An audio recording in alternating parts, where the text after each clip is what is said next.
He comes across in the documentary as pensive. The camera cuts often to Aaron Keller during the daily press briefings, but he rarely asked a question. I tended to stay a little bit more quiet in the press conferences, just knowing in the back of my head that I had a game plan and that I was going to go with a game plan, and I would ask a relevant question if necessary, but it was always, how do I not tip my hand? His telegenic good looks did not go unnoticed by viewers of the wildly popular documentary. Keller was dubbed the Silver Fox by fans of the show. I would rather the discussion not focus on my hair, which anyone who knew me from high school would know that it was getting gray up here when I was in 11th grade. Keller describes himself as a deep thinker, a writer who often broke with the media pack during the Avery trial to follow his own instincts. I was always running around in the background doing deeper research. So when Ken Kratz was giving the press conference after the arrest of Brendan Dassey, the thing that's going through my mind is how do the rules of professional conduct allow this to happen in Wisconsin? Granite Staters who watched Making a Murderer may have been startled by the daily press updates from both the prosecution and the defense in the midst of the trial. Lead prosecutor Ken Kratz laid out his case in a live press conference. Would this have come out this way in New Hampshire? It might not have.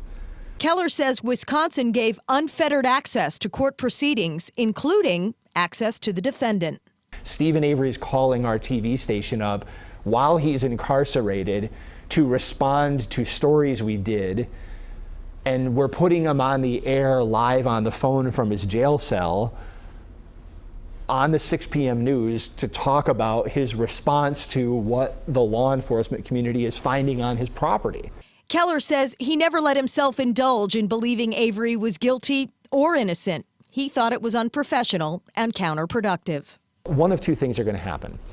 He's either going to be convicted or he's going to be acquitted. And whatever decision the jury makes is A, for the jury, and B, I want my viewing audience to be comfortable with that decision. Keller compares covering the Avery trial to being in a foxhole, stressful, grueling, and ultimately, he says, the media pool formed the strong bonds that occur after enduring a traumatic event. Most of us were scarred seriously by covering this. And ultimately feeling like he needed a change. The Avery trial piqued my interest in covering law. According to Keller, 3 reporters went to law school after the Avery trial. Keller came here to New Hampshire and got his Juris Doctorate from the University of New Hampshire School of Law. He teaches communications and English at NHTI and remembers the moment during Christmas break last year that his students realized his sudden fame. The emails and calls blew up his phone. The first day I walked into the class this semester, the group who had never seen me before, just within 5 minutes, said, "All right, so talk about Making a Murderer." Amy Cavino, WMUR News 9.